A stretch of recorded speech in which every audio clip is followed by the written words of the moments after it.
In a world where truth means nothing. They're eating the dogs. In a world where Joe Rogan and John Oliver are hailed as intellectual icons. In a world where Hollywood makes the same shitty movies over and over and over again. From that world comes a team. Wait, are you talking about me?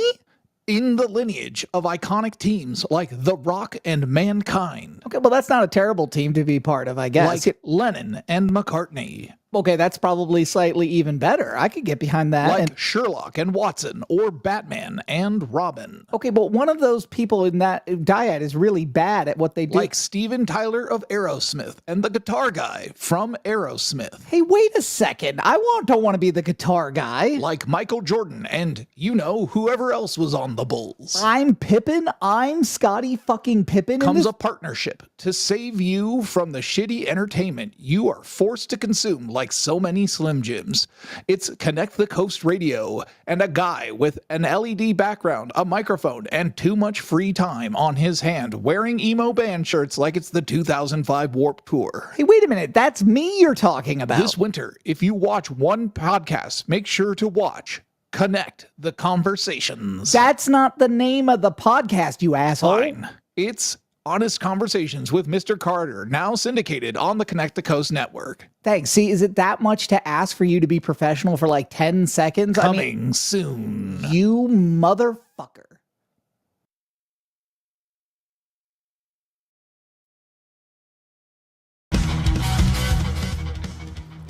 And good evening, ladies and gentlemen. My name is Mr. Carter, a.k.a. Graham, a.k.a. Mr. Carter Presents, the only man that your mom warned you about because he's too entertaining. Tonight's guest is someone who I am super excited to have on. We've been talking for a long time. Ladies and gentlemen, this is a person who needs no introduction. He's a fashion icon. He is an enormously talented singer and just honestly like one of the most genuine people who I've talked to in quite some time. Ladies and gentlemen, Music is Key. Maur Kii, how you doing this morning, my friend? Good, my guy. I'm great. I always say this about you. You, in every one of your videos, look like you're just having the best time all the time. You're not having fun with music, bro. Like, it's gotta be, it's gotta be professional, but we do all this.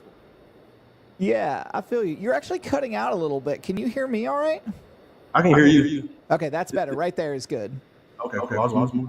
Set up. Yeah, probably just a little distant from the microphone. Hey, listen, it is not an honest conversation with Mr. Carter if we don't have at least one technical problem throughout the entire show. Right. So, tell me a little bit about where you grew up. So originally I'm from Jersey, raised in Hamilton, life, coast, East Coast. As far as my dad, I had both parents worked a lot. 60 kids, like he was music time, and also kind of like showed me the ropes. So I think it was like 8, around like I started on TV, and then he had a studio in the crib. So I'd always kind of on down, and poke my head to the. He'd be banging on the drum, playing the keys, recording himself, singing like that. So I think it was like 13, 14, 16, 17 grade. Recording, and I made a group called K-Fish with my boy, Kareem, shout out to him. We actually did this. Hold on one second for me, buddy. You're cutting out real bad again. Do me a favor. Down at the bottom of the screen, there should be a little like gear icon. Do you see that? Yep. Click that. Go into your audio settings. And then is there something that says like auto gain control or echo cancellation or background noise reduction that's turned on?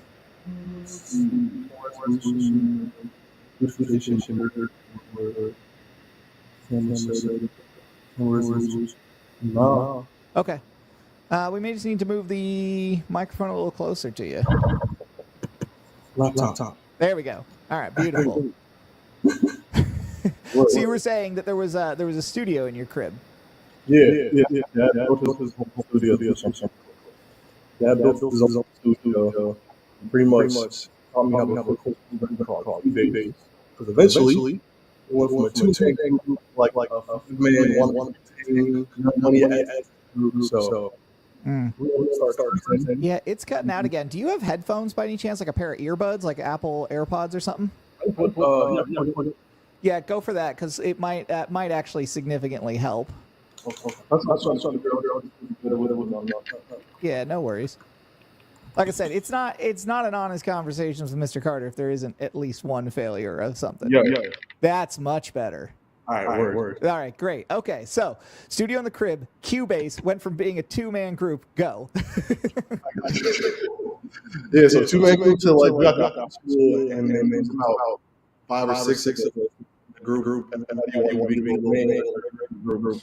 But there's like 2 of us that like stuff around with after high school, and then after I joined the military, did that happy, and that brought me to California in 2014.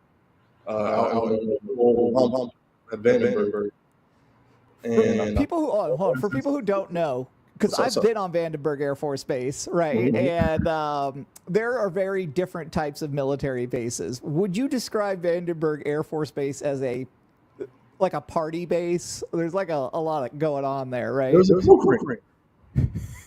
There's most of them. I'm not going to name no names, but most of them were the home. There's a whole code ring posted out. I don't know what year it was, but it was like we're in the middle of 12-hour shifts. It's like we're working our asses. 12-hour shifts. Police. It was really like 14 hours because we had to show up more early to come up. And then after that, we were briefing, and then once we that's our shift technically started. So it's just like you're working 12 to 14 hours. You got 10 pounds of gear on you. And then on top of that, you're in the military, bro. So it's just like you already got 10,000 restrictions on you anyway. Right. So you need to let loose. I just don't know if that was the best way to do so. I hope he's watching this, and if you are, Bama, please feel free to reach out. But there was a guy that I knew who went to Vandenberg Air Force Base, and I went to a party at his house, and he passed out drunk. And that is where I learned the rules that if you pass out drunk with your shoes on, people get to write on your face. And he might have showed up to PT the next morning a little hungover and not realizing that people had drawn a giant dick on his face. Not the dick. Might have gotten slightly demoted. Listen. It was me. I'm sorry, but I'm not really sorry all these years later. Hey, get caught slipping. Don't get got. Okay, so you joined the military. What made you want to join the military? Or was it just like a way to get out of a situation? Or was it just like a thing to like have a job and have something to do? So I did college for a year in Pennsylvania at Rider University. It was like a music major, but my young dumb self was very impatient. I didn't want to. I got 4 classes and do roll calls things. So I literally did my freshman year and then was like, start doing it. So I was working 2 jobs, one at Arena and then one at Kmart. And then I also worked at Little Caesars inside of the Kmart. And I was doing that for a little minute. My mom was just like, nah, bro. Like dead end jobs. You're not going to turn into anything. You'll make nothing of yourself. So eventually, I think I did that for like a couple months, and she's like, no, you're going back to school or you're joining the military, because I actually tried to do Air Force Guard right out of high school, and I didn't score high enough on the ASVAB. So I tried again, but it was for active duty after the whole college thing didn't work out, and I actually scored high enough for that instead of for guard. So ended up leaving. So it was like an ultimatum. Any other interesting places you got deployed besides the amazing Vandenberg Air Force Base? Qatar. Okay, very cool. Yeah. What hot as hell. Yeah, hot as hell. Okay, yeah, and that's also like a really different culture too. Tell people who have never, as it is kind of a hot topic right now. What is the Middle East like if you've never been there? So Qatar is around like Saudi Arabia and all that. So they had gold plates in their mall. In the floor, and they sold hawks as pets. Literally, like because they tried to keep it sane during the deployment. I was there for 7.5 months. We were supposed to be there for like 7, but they missed paperwork. So they tried to put all things at least a month while we were out there, just to kind of like some sense of self and like normalcy, right? So we got in this van. There's probably like, I don't know, 10 of us in a big ass bus. Get down there. You know, everyone's running jobs, long gowns, stuff you would expect. And we get to the mall. Again, we walk on the walls above us to the sides, floors, just like walking on wall. And then we walk across this store, right? This dude has a little arm guard with the hawk. Just out in the open. It had the, I don't know what the guard is for their big feet, but their muzzles, like bird muzzles, so to speak. Right, yeah. And he's just like, touch it. And then we were like petting it and everything, bro. Like major culture shock. And then we also got there around, what's their holiday? I feel so sorry. I'm not off the top of my head. What month was it? April? Was it Ramadan? Yeah. Okay. It's also early, also. You guys. I'm still. Yeah, it's all good. It's all good. Yeah, people don't know we're recording this ahead of time. It is. There's a light outside of his place and none in mine for a really good reason. So. Yeah. But so I think I got there in January. We didn't leave till August. So we're there for Ramadan and Eid. And it was funny because I worked the graveyard shift at one point. So I think it was like right before it hit midnight. All you hear is a bunch of foreigners, like, because we had our shack, so to speak, at one part of the base, and then the length of a football field is where their shack was at. So once it hit like 11:50, all you see is a bunch of lights going off, and then it hit midnight. They start popping their 16s off to celebrate Eid. We were all shook as fuck, and all you hear over the radio is like, "Copy. This is Eagle One or whatever the code name was." Right. Remain calm. They're celebrating Eid. No reason to be alarmed. Do not, I repeat, do not load your weapons. Because we had to, obviously we were police, so we had to carry our weapons on us, but we carried our magazines separate. Right. We never actually had them loaded up unless some shit was about to happen. Right. Not time. You mean like responsible gun owners? You know? Exactly. Right. But yeah, bro, like what? It was 16 machine guns to midnight.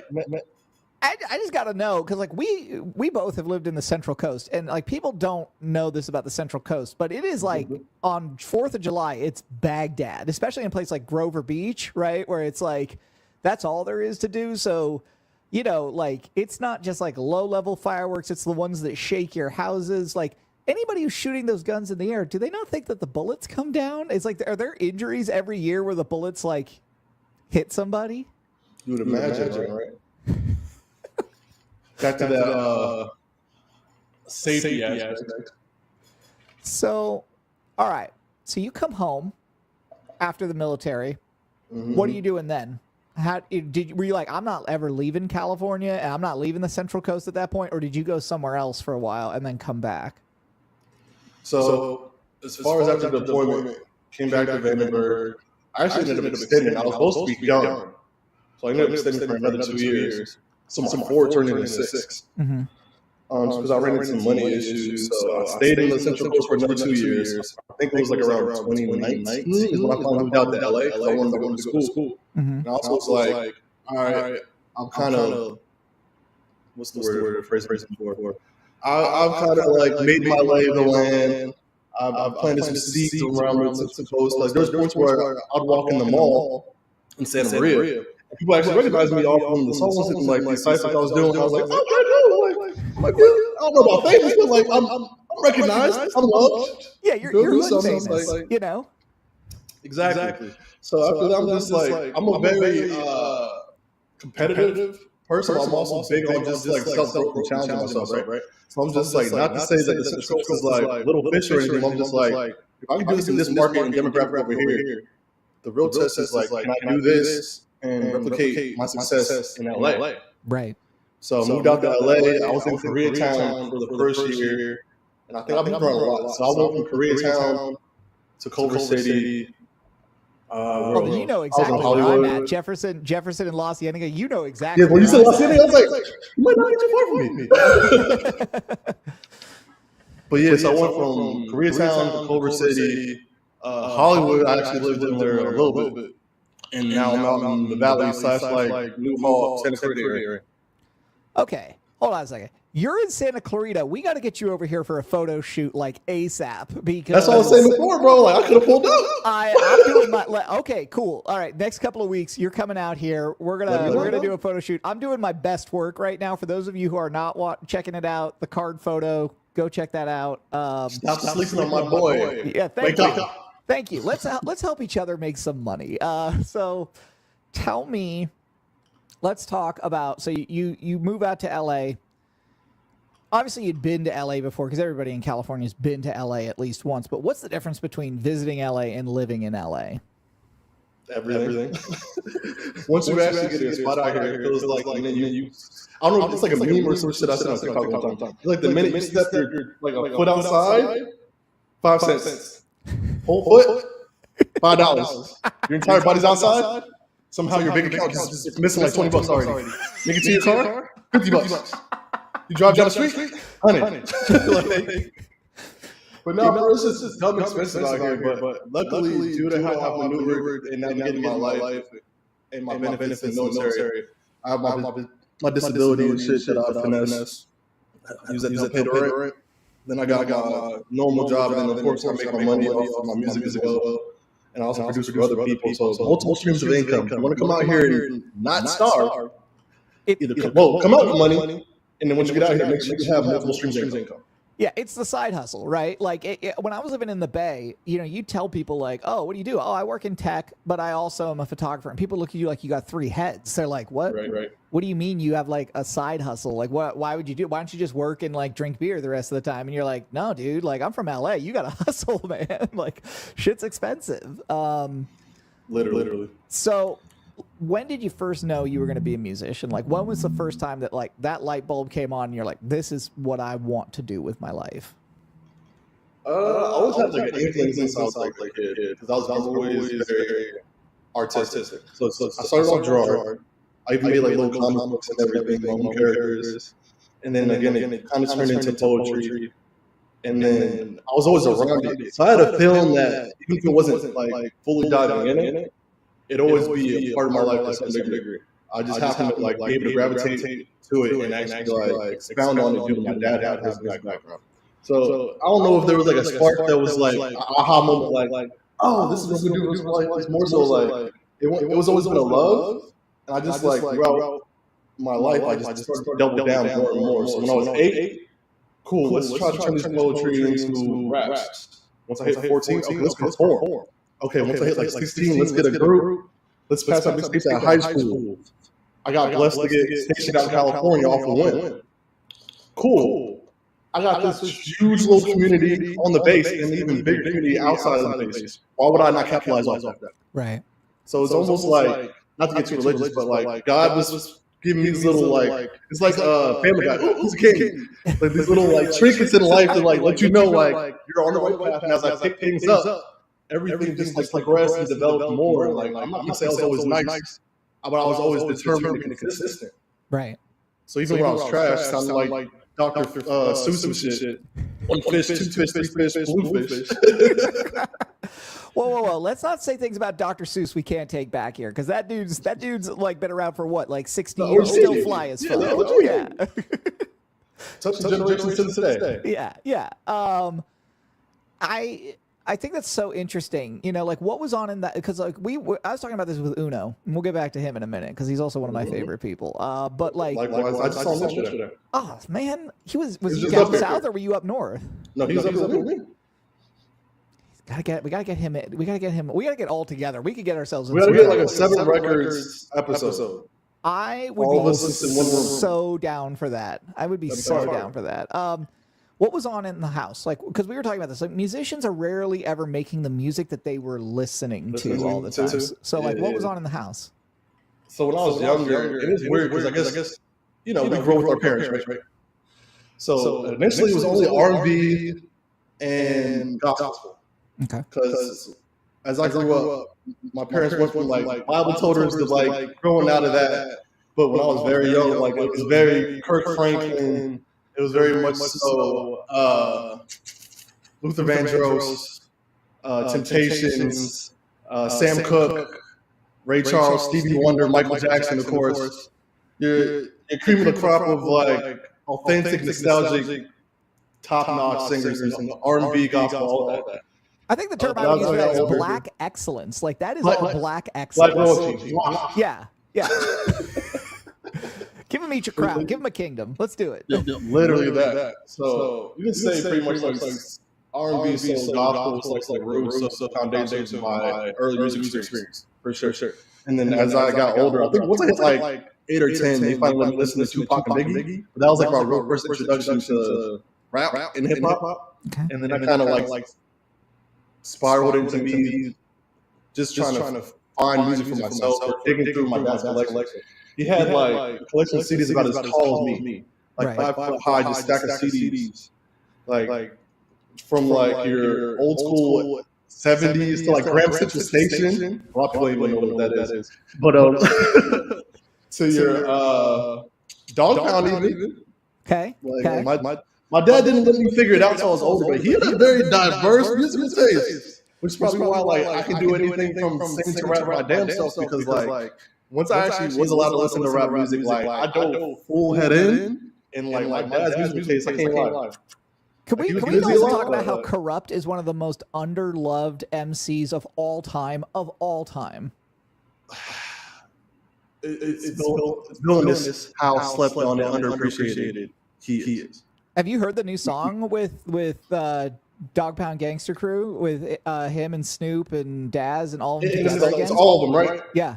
Yeah, I think I heard it in passing. It was hard. I gotta sit and actually listen, but when I heard the snippet, hard as hell. Yeah. I was like, where? Like, I don't get me wrong, drop it like it's hot. That's cool. But like, we grew up in an age where like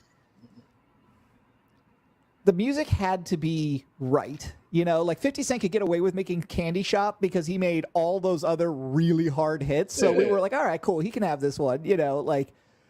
It's so interesting to me when like rappers only have one lane, and then you hear rappers that have multiple lanes, and you're like, oh, thank God he's got multiple lanes. Yeah. It's like the one trick pony thing, right? But it's also kind of like a double-edged sword with that too, because there's the artists that strictly stick to that one lane, and there's those few artists that they have that one lane, but they actually know how to branch out and give you like your different subgenres of that lane, so to speak. So, what was the first album you bought on your own with your own money? Like, what was the first CD that you bought? Fuck, do this to me. Because most of my CDs were my dad's CDs. I ain't even gonna lie. The first one I bought myself. Damn. It was either had to be Michael Jackson CD or first one I bought. It was Off the Wall. Okay. Because my dad had the Jackson 5 CDs, but once I actually got introduced to Michael, I was a huge fanatic. I was that kid in the kitchen with socks on doing the moonwalk sliding, boy. Like he's the reason why I used to dance. Like I actually was a dancer at one point and everything. Like so my first year of high school, I was with the rap group and we did rap songs for the town show, and then I got it backwards. 10th grade we did the rap. My freshman year, I was with a dance crew, and we had like a whole routine and everything, like popping and all that, just like all that, just. But yes, I think it's also Michael Jackson. Yeah. How long? Like this is always the question, right? Because like you loved a CD if you had to buy it again, right? Because you scratched it, like it was played too many times. Your Discman fucked that thing up. How long was it before you had to buy that album again? I think I've only bought it twice. Okay, so you took good care of your discs. Yeah, I was always kind of the neat, quiet kid with like mild OCD because my mom was kind of like that. Like every morning, to this day, even in the old age, God bless her soul, love you, mom. She wakes up at like 5 in the morning and cleans before she goes to work. God damn. She's been doing that since I was a kid. I'm 30. She still does that now. How do you feel like your musical tastes have changed as you've gotten older? Because like that's also the odd thing too, is like there's phases. I don't know if you ever seen the movie High Fidelity with John Cusack, but he talks about how records are autobiographical. They're like very much of that time in your life. Like how have your musical tastes changed as you got older? I feel like I've garnered a greater appreciation for production. At first, it was like, this sounds cool, or how it makes me feel. Like any typical creative, we're just like casual listener, right? But I was working out of the studio for like a year and a half straight with Harvey Samuels. He actually produced The Way by Ariana Grande. I was his not head, but like his main recording engineer at one point. Shit. And the way his setup was, so imagine where you're at your computer, right? And then maybe like 5 steps behind you, where you're, what was it, like turquoise, whatever the light is. Yeah. That's where the secondary production setup would be at. So where you're at would be where I'd record, and then he'd actually make the beat while the talent was in the booth. So I'm dual screening it, right? I'm watching him make the beat from scratch in Logic with one of his co-parts. And then we're actually running like demo takes and like melody passes during the creation of the beat. So being there, one just like gave me a different appreciation for production. Because I'm sitting here like, you got this chick in the booth like, singing, doing whatever ideas in her head. I'm recording her, and I'm also recording him as he loops the beat and he's putting it together. Jeez Louise. Now I Which gotta is ask, also like, is Ariana Grande as big an emo kid as she seems? Like, cause she seems like a kid that just like grew up on like emo music and like really dark lyrical content, and now is like manifesting that. So unfortunately, I wasn't there when they made it, because that sounds like what 10, 12 years old by now. But he has footage from when he actually had the session with her. He said she was like super quiet, because this is like when she was on what, Victorious? Oh, okay. Yeah. So like really early in her career. Yeah, like in her career where it's like he hadn't really even popped out as an artist yet. Okay, got it. That was like, if I'm not mistaken, The Way was on the debut project for her, if I'm not mistaken. Might have been like her first or second, I could be wrong. But he said she was very like mild-tempered. And the funny thing is that record was actually supposed to be for Jordan Sparks. Huh. But her label said that wasn't it. So then you get this brand new act, Ariana Grande, sounding like Mariah Carey, walking in. And then the funny thing, to give even more context, my boss had made a whole project based off of what's that fucking Mariah Carey album with Jermaine Dupri, early 90s. Oh shit, I don't remember. Now I'm gonna have to look this It's up. like the something of Mariah Carey. But yeah, he took like inspo from that, made a whole batch of records. The Way was one of them.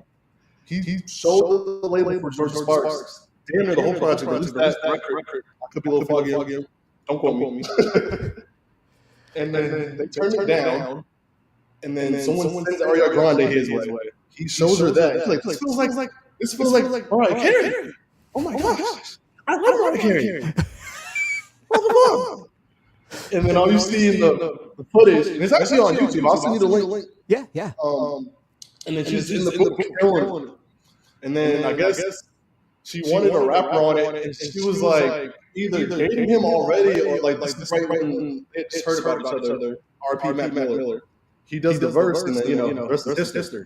But sorry to go too long on a tangent. But no, that's fine. Yeah, over the years I've just grown more appreciation for songwriting, production, just because being in the field I've been and being an engineer in so many like different rooms, running so many different acts, it just made me realize how much really goes into a production, like a good production, not these cookie cutter microwavable like niche records that we have, but like I'm talking about a real record that like from conception to like the final mix.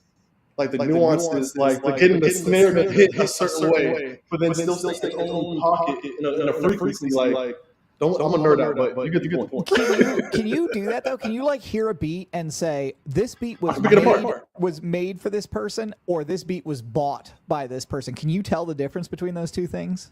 Yeah, because there's different nuances for sure. Because you can tell when a person just happened to like a beat and they got on it versus like it was crafted for them. Because I produce myself, right? So, and then shout out to Viewport, shout out to 7 Records. Some of these songs I've been putting out, even if I'm not full out producing them, I'm doing the mix prep, which means I'm putting the individual stems of the beat with my vocals. I'm peeling certain things off. I'm adding certain drops, so on and so forth. So it's just like people don't understand how nuanced this shit is. And even with from a photography standpoint, yeah, it's you kind of like hand in hand, say engineering and photography are like cookie cutter and the same. But each do have very technical nuances, right? Right. From like a little gauge on the side that you have to change in order to get certain settings and so on and so forth.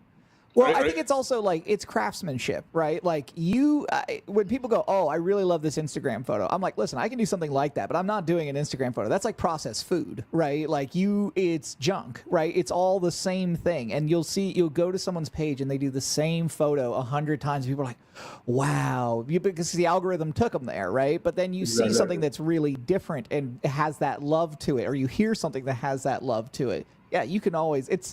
It's like bad biscuits, man. Bad biscuits taste like no one loved them, Like, I'm not. Listen, it's the difference between Popeyes and KFC. I go to Popeyes and those biscuits have love.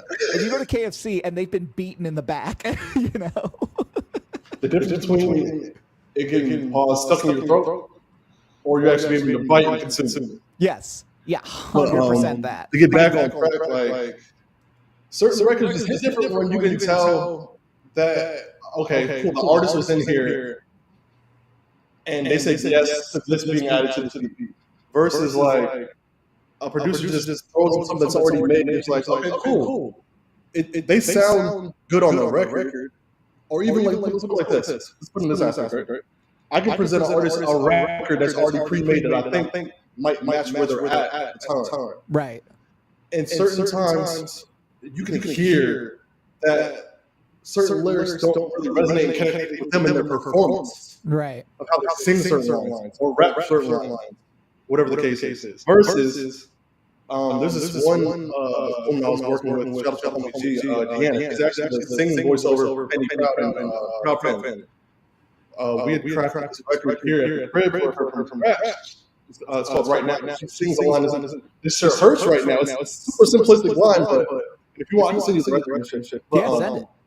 The angst, the emotion that she's conveying in that, because we're talking about some real shit in that record too. If she doesn't put it out, I'm gonna tell her next year. I'm gonna put it out like producer artists like going on some couch shit. Right. But when you listen back to it, bro, like the things she's talking about, and like the pain in her voice, because people say the same thing about SZA too, right? Which is why like she has such a zombie-like fan base. Her, Beyonce, those type of artists, right? It's not just what they're saying, bro. It's the delivery.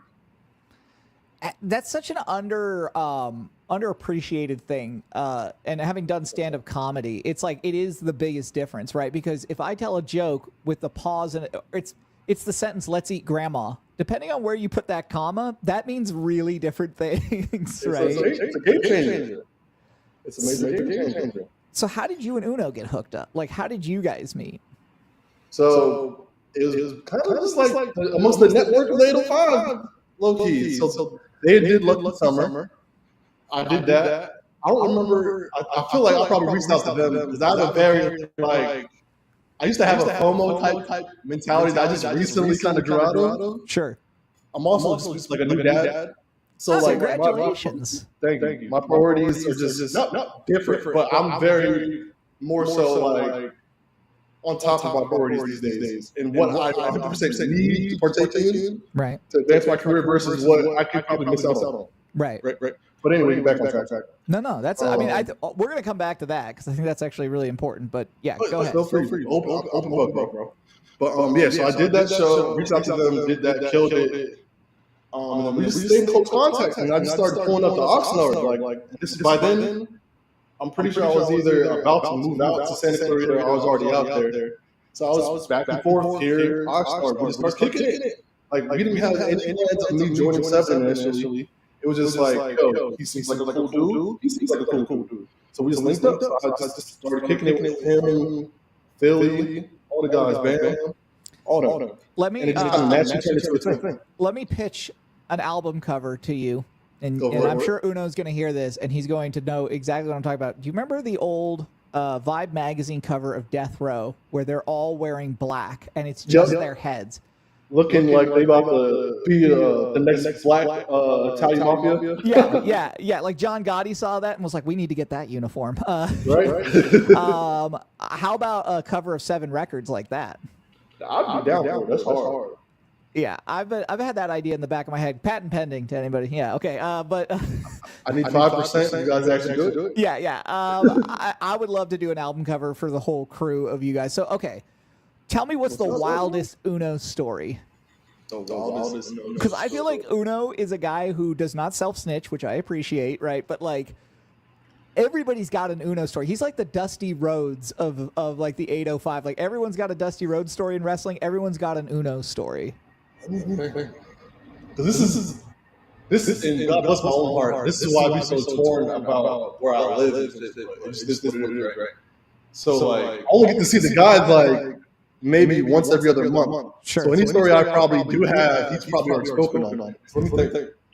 He was very tight-lipped about not snitching on himself. I've had to do some digging. So yeah, you probably are going to tell me a new one. So let's see. Because he already talked about. I think it was on Iceberg. He was on Iceberg, or he was talking to the Lord about something like a threesome or something. Like it was him. I think it was with Ventura Tide Pod. Yeah, and he slipped it in very nonchalant. Yeah, very demure. Very demure. Yeah, that's you already know the threesome story, the bamboo, let's the song. Strikes me though as a guy that's like who just does that. Like his craziness is just like very like because he's so intelligent, right? And like he's such a great talker, and it just comes out only if you make him mad or he can sell water to the ocean, bro. Yeah. Let's look him up. Great salesman. But the thing is, too, is just like his emphasis in things. It's always like methodical. It's why when he was like, oh yeah, I love wrestling, I was like, of course you love wrestling, because like you sat and watched promos 4 hours and we're like, because that's how promos work. Like you talk them into the seat. That's how you get them there, right? So like car salesman. Oh, 100%. 100%. If Uno was a car salesman, I would buy everything on that lot. He'd be rich as hell. He'd be able to have car salesmen under him. Uno, we should start a car lot. I'm just saying. People need cars. I know someone who can do the insurance for us. The Amber Show. She sells insurance. We can make that work. So, okay. You are a new dad. How has that changed your music?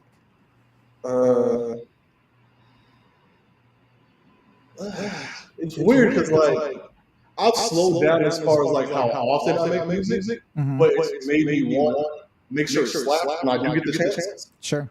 And then what I'm talking about is definitely more reflective of not being a dad, because I'm not like on some chance rapper shit. Like I love my son, I love my son on every record. Like no, do I have a record that I made with my son in it? Like this voice, like him crying. Like I recently made that. Yeah. But as far as like changing overall, I think conceptually I'm just more in a reflective state and just really doubling down on showing the growth in my music. Because especially with this part coming out, Maur Kii the year was coming out Monday next week.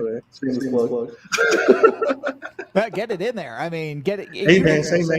Feel free to drop that multiple times throughout this. You know. He was even that project is just reflective of my romantic relationships in the past. And being a dad just made me really just double down on like,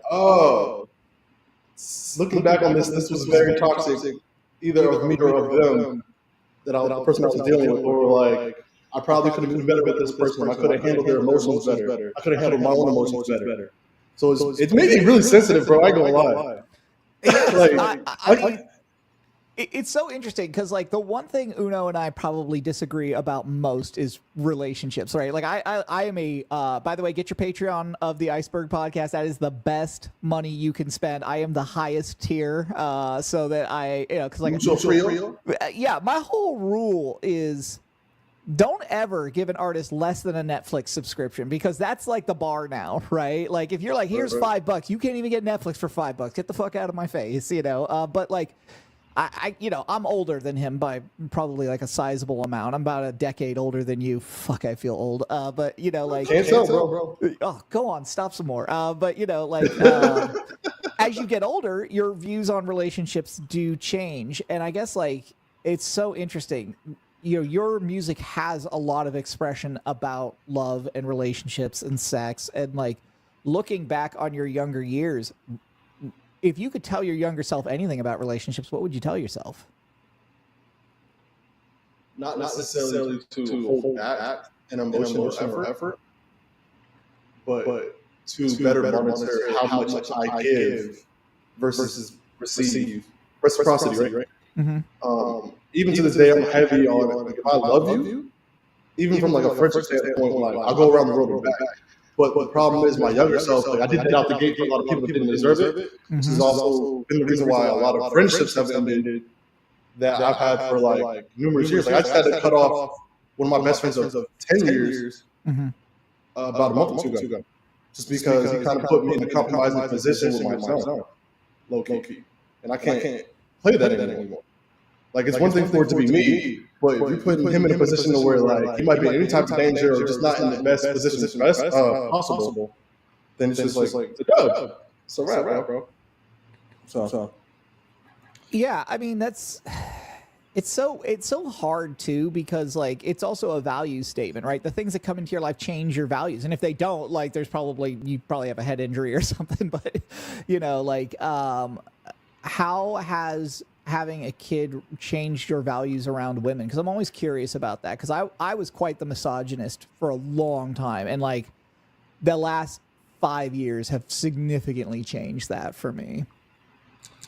I'm gonna do you a favor, bro, because this is actually the first platform that I've even said I'm a dad on. Hey, So thank you. let me trying to think of the way I want to phrase this. Let's put it like this. Me and his mom aren't in the most ideal situations, right? But what it's caused me to realize is that, and I'll say this about men too, we can be very selfish due to certain circumstances not matching our life's plan. Mm-hmm. So when things don't necessarily match that plan, I've come to find, and I've found this with friends too, that sometimes we can be so hell-bent on this is the path, tunnel vision, that we don't realize that we're stunting the growth of the overall situation or even our kids with how we move and handle everyone involved in certain circumstances. Right? So I feel like the way it's changed my aspect with women is being able to like see the perspective in things, or even like be able to be neutral in a stance and be like, okay, oh, you're emotional because you're still dealing with certain hormones, so I have to be a little bit more considerate. I have to be more vulnerable to your vulnerability. Mm-hmm. Mm-hmm. So it's widened my perspective and made me realize that like when you're having a child, and even outside of that, just dealing with women in general, I'm not saying walk on eggshells intentionally, but if it's someone you care for, you learn new ways to approach them and bring things to them from an emotional aspect to an intellectual aspect, several different ways in order to not necessarily get the outcome you want, but if there's a certain outcome that you want to try to steer them towards or get them to understand, you have to be open to understanding why they're not supposed to go for it in the first place, versus being hell-bent on making that outcome. Yeah, I mean I mean you just hit on a huge thing, and real fast, why do you think that is for guys? Like, why do you think it is we're so hell-bent on our life's plan, whatever we imagine ourselves being? Like, where do you think that comes from? It's how we're groomed. At least I know that's for me. My mom raised me as very like check off these boxes, very by the book. But she's also raised me to be open to change and adaptation. But due to my military background, my dad's from Augusta, Georgia, so I have a very like specific way I do things and have lived life, right? Very considerate, very thoughtful, but also very like this is the plan. We're gonna stick to it. Especially with my military background, doubling down on that. Like you have a plan, execute. Don't deviate from the plan. Right. You know, type of thing. But that's not life. That's not real. Right. So it's a lot of upbringing, and also I'll even say social brainwashing as well.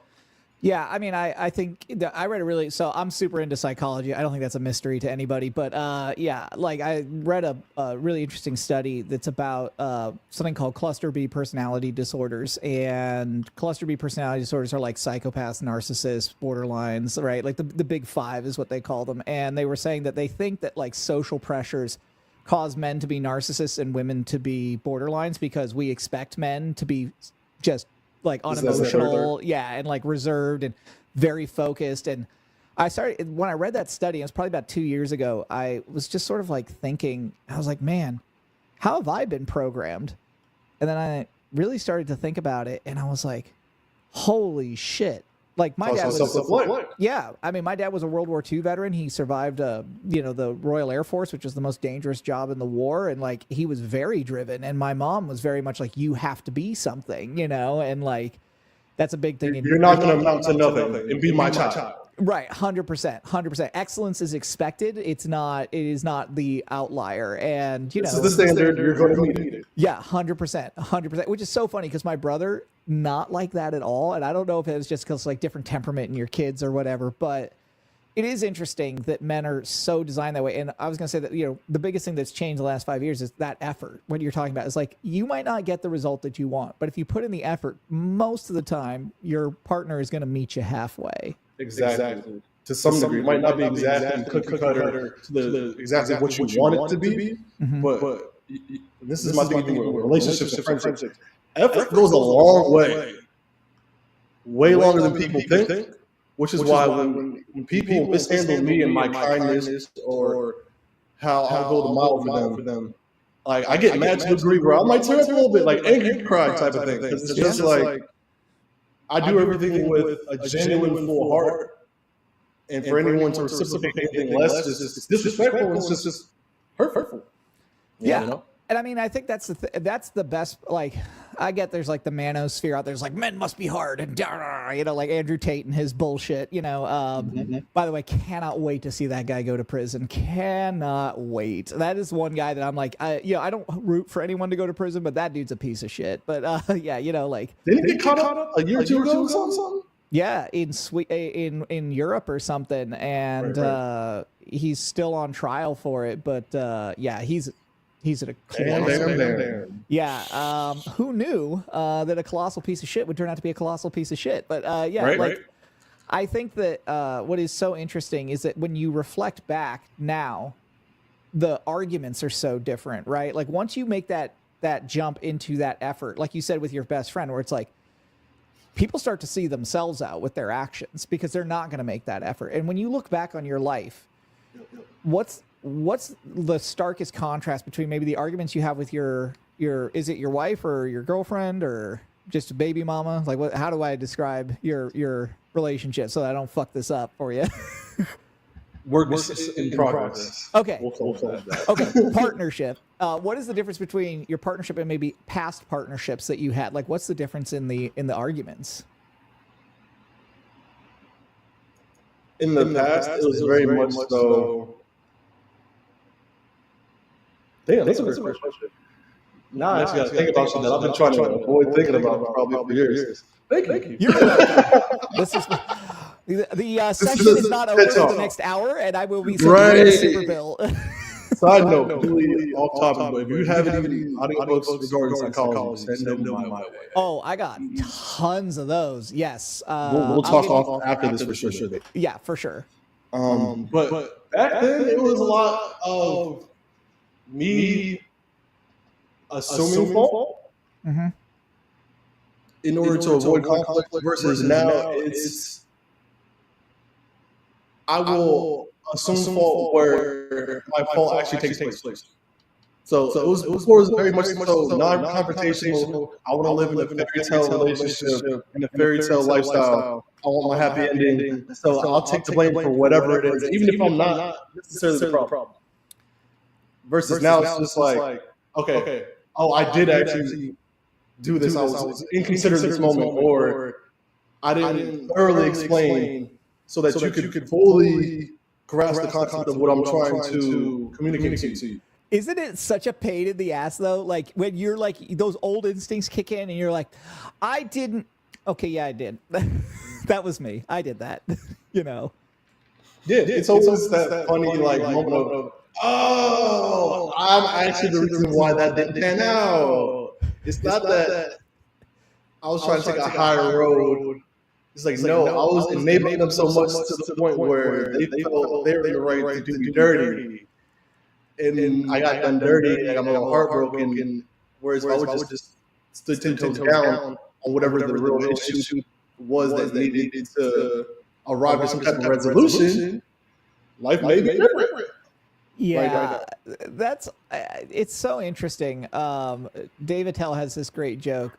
There's lots of songs about falling in love. There's lots of songs about falling out of love. There's no songs about the middle period, like songs with titles like "Bitch, how long does it take to pick out a pair of shoes?" And, that middle part's always very hard. Well, yeah, and it is, and it's like I think that's where having healthy arguments is really the determination about whether a relationship is going to survive or not. Because the reality is, yeah. By the way, we're not waiting till after the show to talk about books about psychology, but just so you know, but good. This show goes wherever we want it to go. It doesn't have to be. I got time, bro. So yeah, we can talk about whatever. I also just love psychology. I feel like in a different life, I'm a psychologist. It's not too late. My mom went back to school at 40 to be a psychologist, became an LCSW for LA County. Shout out to my mom, who also, like, I always joke, I just say, like, yeah, she was a professional artist. Then she was a professional interior designer, not like at Bed Bath & Beyond, but like one that like designed major corporation buildings interiors. And then was like, you know, I don't have enough to brag about at the dinner party. I'll just go become a therapist, you know?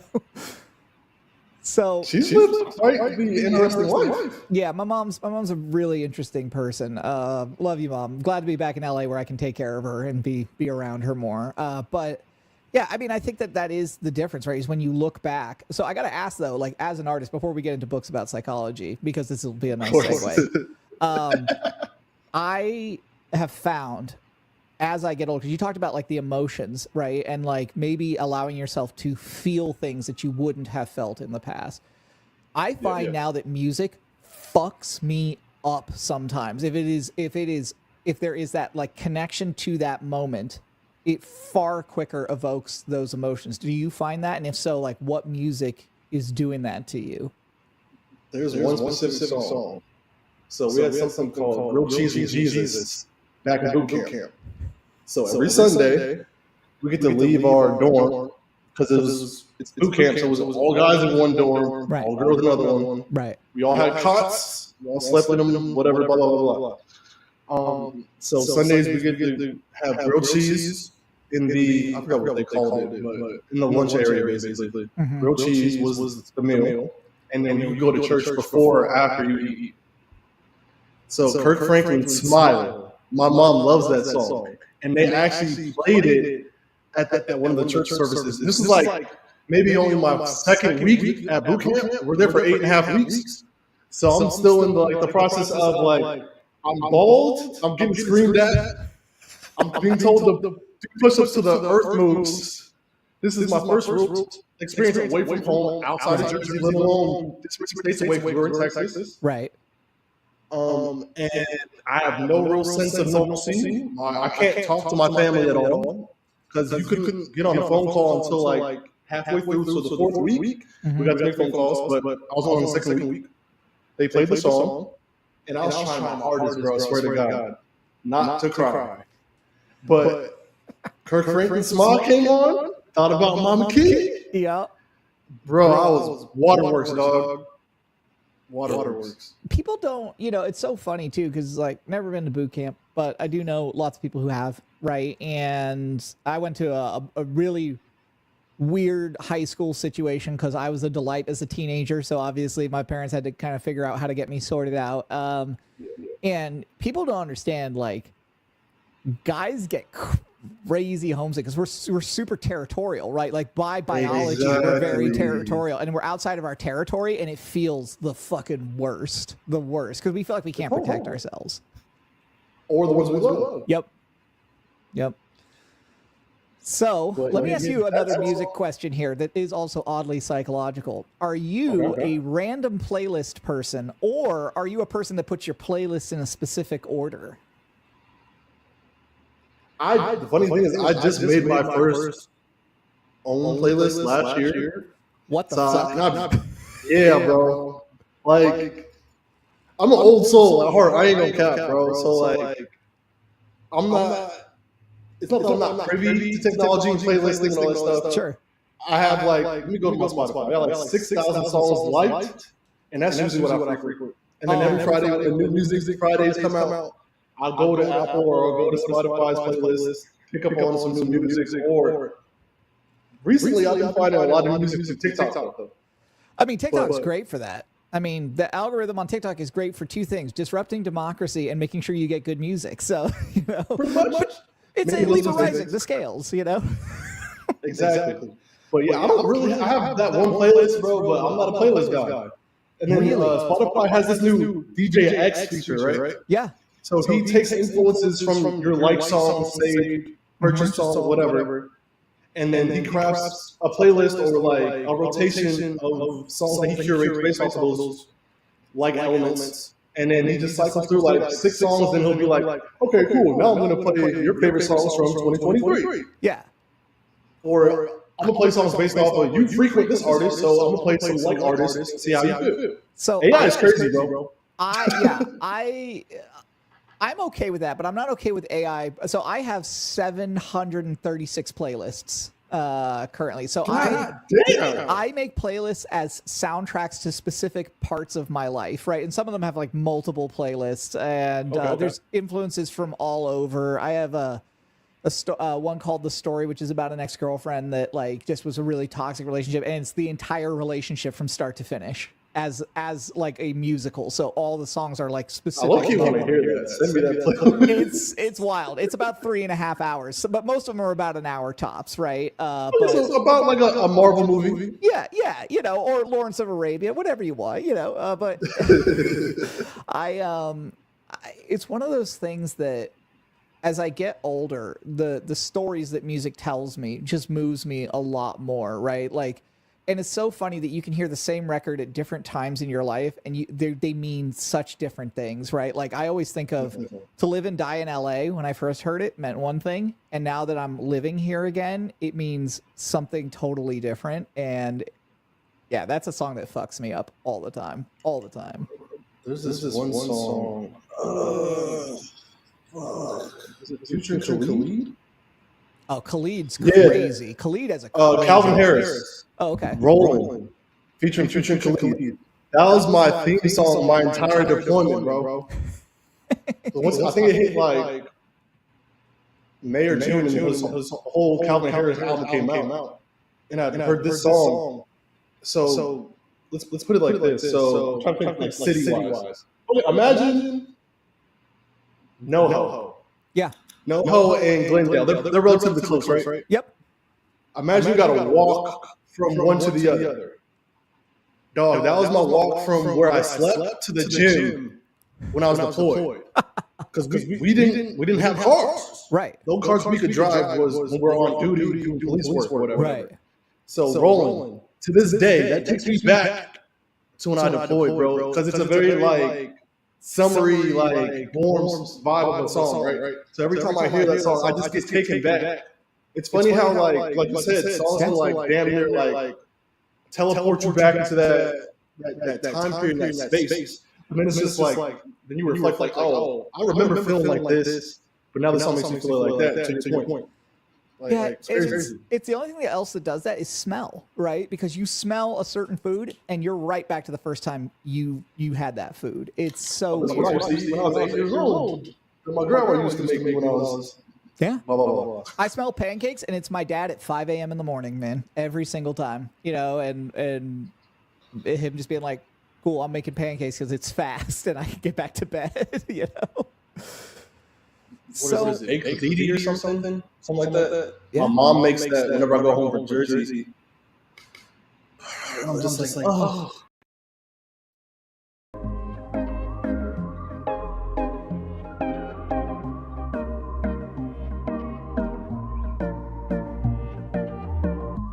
Everybody's watching, but nobody's watching out for me. For me. Right? Like you have Dupars and Mel's, right? But like Norm's is not a diner. Denny's is not a diner. If you're from New Jersey, you have had real fucking diner food. What is your favorite diner food? There's this spot called Nino's. It's actually only like 12 minutes from my actual house. I grew up in New Jersey. It's a pizza diner, so to speak. Bro, it's in New Jersey, but it tastes like authentic New York pizza. Like real tomato sauce, real cheese, not that rubbery ass shit you get from like I say Domino's. I don't want to throw no shade, but Domino's is probably like my least favorite. I'm more than pizza. Listen, if they want to win us over, they can send us free food for the next 2 years. Okay, sponsor us. Yeah. Then we won't hate so much.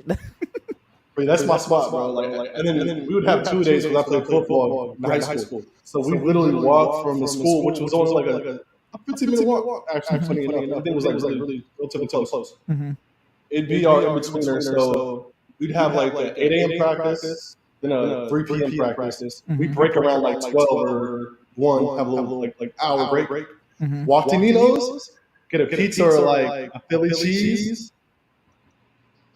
Heaven. We regretted it immediately after because we run sprints, but I mean, potato, right? Like you take the good with the bad. Yeah, that's not how relationships work. You don't just get the good stuff, Key. All right. You can't have your pizza and eat it too. Right. By the way, thank you for using that that saying correctly, because most people think it's you can't. Yeah, well, it's you can't have your. It's someone. The actual British saying of it is. You can't have. Most people say you can't eat your cake and have it too, but it's you can't have your cake and eat it too. Yeah. Which are really different things. Extremely, and that's a lost art too. Like even like your and your. Yeah. Like English is such a lost art. This day and age, bro. There, and there, right. My favorite is when someone goes, "They're right there," and they use the wrong one, and I'm just like, that doesn't mean what you think it means. Right. And like I was heavy on into like writing as a kid. Like English was probably my favorite subject besides gym and lunch. So it's one of those little things that like the little nerd in me is just like, you're not using it right. You're not using it right. Like I write a lot. I actually still write a blog on Facebook. I know that that's like a thing that people haven't done for like years, but I just kind of refuse to use Subtrack. And I'm thinking about kind of going over there, but I write a blog and I'm super dyslexic, which is why when Uno was like, I'm dyslexic, I was like instantly just like bonded over that. Cause it's so brother. Yeah. Let me wait, do you want to shake hands? Did we just become best friends? Yup. But like, the thing is especially for dyslexics, like when I was growing up, they didn't teach us to spell because they thought we couldn't understand syntax. So they thought sequencing was like broken in our brains. So like we learned to spell phonetically, just like how it sounded. And it's taken me decades to be able to write, but I use AI all the time to like proofread my stuff. Like that is the best thing. Cause like, even with like Microsoft Word, like it's hard sometimes to be like, which there is this, and then I can make AI read it back to me. And I'm like, okay, that sounds right. Yeah. And that's the thing with spell check, right? It gives you options. It doesn't necessarily just give you the right one. Right. It gives you like, what would you prefer to do? It's like, no, motherfucker, spell check, correct me.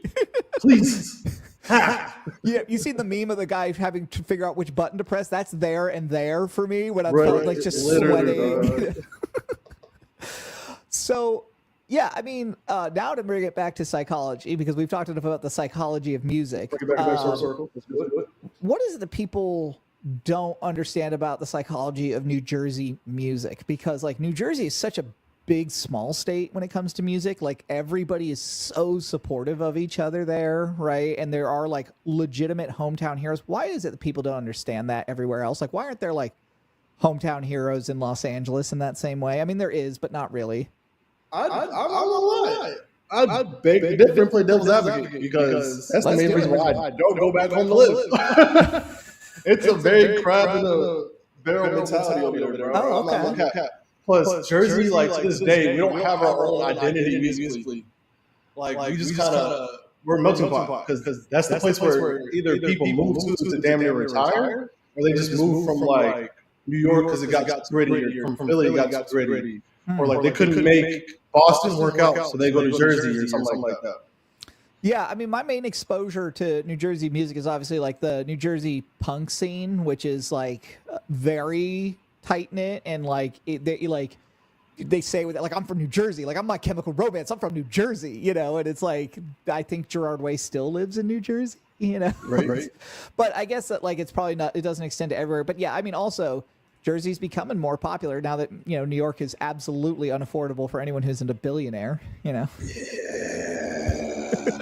Jersey's so expensive though. One thing I hate about California in terms of Jersey is that old friend of mine that I was referring to earlier. He has a 2-bed, 2-bath, and he's only paying $1,400. Fuck that guy right now. Just fuck him. One's out in Santa Clarita, like hitting for 25 and up. In Santa Clarita? Yes.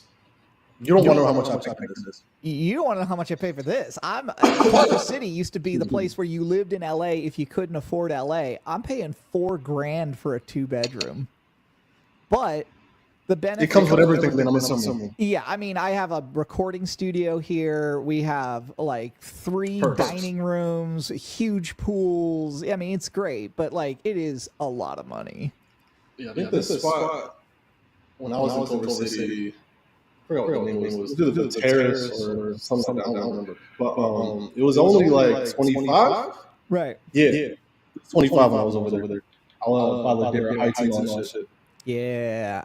I mean, Culver City, so it was so funny is when I was growing up, this street, you know, La Cienega and Jefferson, you didn't stop here. This was the area that like you locked your door and you just kept going because it was like, it was the area where there was like a large population of mentally ill people. Like this is where all the carjackings took place because mentally ill people sometimes just do that, you know? Lovely. So now I live here and I'm like, it's super nice. Why was I so scared of this when I was a kid? You know, it's like, well, because you were 9. No, it's not that bad out here. Yeah. Well, I mean, I lived in Lompoc too for a while. I lived off H and College in Lompoc off Pussy Alley. And I always, dude, I laugh all the time because it was the first place I lived that wasn't LA. And I didn't know that it was a bad neighborhood because Lompoc is like, even the bad parts are pretty fucking chill, you know. And I was considered Lompoc a retirement area. 100%. I see more older people than anybody else. Yeah, 100%. And by the way, shout out to Dragon Palace. I hope that place is still in business because that was the best all-you-could-eat Chinese buffet I've ever had anywhere. But yeah, like, well, next time you're in the coast, I'm gonna come out too, and we'll go to Dragon Palace if it's still open. You know, I need to take a trip back. That's one thing I don't regret, but I wish I did more of.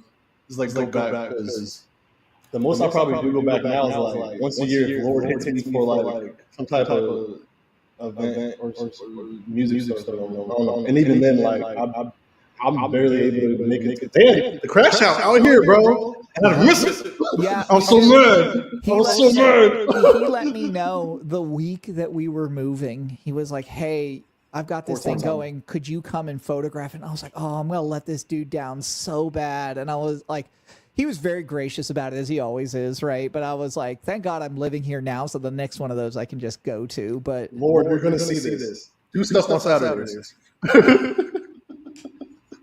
But I mean, there's probably like a lot of cost that goes with doing things on a Saturday. But yeah, I mean, I'll chip in bread. Like, come on, for the convenience. Yeah, 100%. I will. Let's make it make sense. Hold both of us to this. We'll both chip in bread for the convenience. I got 15. What up? I have some sticks, a little bit of lint, and like 35 cents in my pocket. What will that get me? That random penny I found in my jean pocket when I was doing laundry. It's Canadian, but you know it is a penny. So you know, I can't even spend this money. So, you know, you were talking about books that I've read about psychology that are great. For those of you watching, get your pen and a piece of paper because it's about to go down. From a relationship standpoint, the best book to read on relationships, period, and it is an audiobook, is loving somebody with borderline personality disorder. So borderlines, clarify, I am not a doctor. None of this qualifies as medical advice. I am not qualified to speak on this at a clinical level. Thank you. All right. So my understanding of borderlines is that something happens to them when they're really young, and their self fractures, right? And so it's like they kind of developed who they were, and then it just dies, right? And it's constantly trying to reinvent itself. So they're super chaotic, and their emotions actually change the way they perceive reality. So that you ever met somebody who's like super emotional and lies, but they believe their lies? Like to them, it's not a lie. That's a borderline, right? Like they can't differentiate between fact and fiction. So communicating with them is extremely difficult because you can never have a borderline in therapy and say, tell me about your childhood, because they can't tell you, right? Because their memories of their childhood change every 5 minutes, right? Like when I was dating this person, they'd be like, my parents are a giant piece of shit. And then they would be like, most abusive people on earth. And they'd be like, I love my mom. Like, I don't think those two things, mean. They don't go in the same sense. Right. And, it's like, I always call it emotional whiplash, but this book, it does a really good job. There's two things that you have to do to have a relationship with a borderline. One is have good boundaries, which I think is just good for everybody, right? Being able to say no is perfectly acceptable. But how you say no certainly matters. That's my favorite word. Oh, no is the best word, man. And wait till your kid learns it, then it's all downhill from there. Right. No.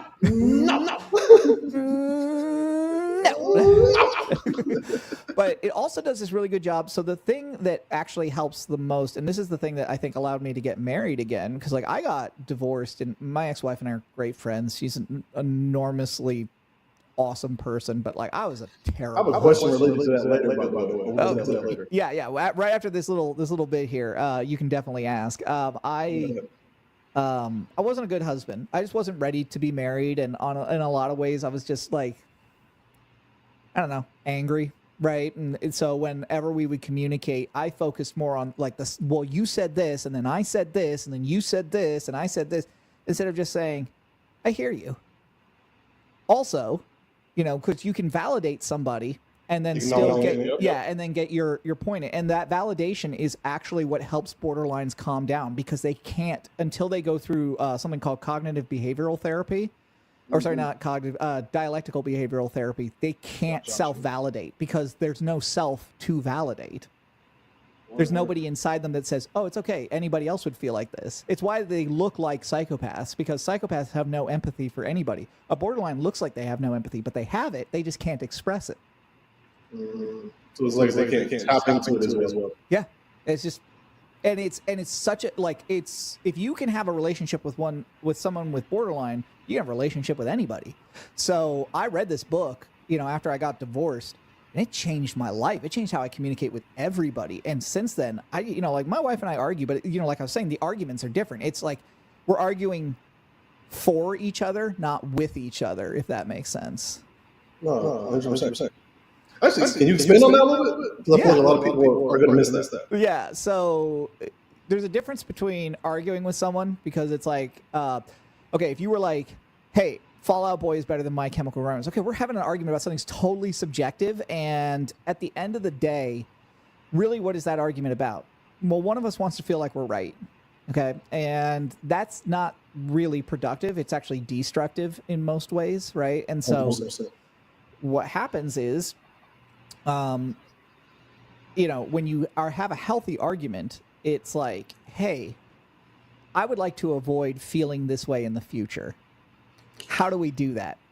Now we might be having a... How do we get to a space where we can reconcile this so it doesn't ever happen again? Yep. And we understand the trigger that got us to this point. Right. And my wife, who is a genius, like literal genius, is not great at sequencing, in the sense that like my brain is like a court reporter. I remember everything that's ever been said to me ever in the exact order that it happened, which sucks because it doesn't matter, right? Like that reality doesn't matter if you can't validate the way she's feeling. So we always have kind of come to this conclusion that like the thing I have to avoid is getting in that sequencing like loop where it's like, no, but you said this and then I said this, because she just feels like she's getting smacked over the head, right?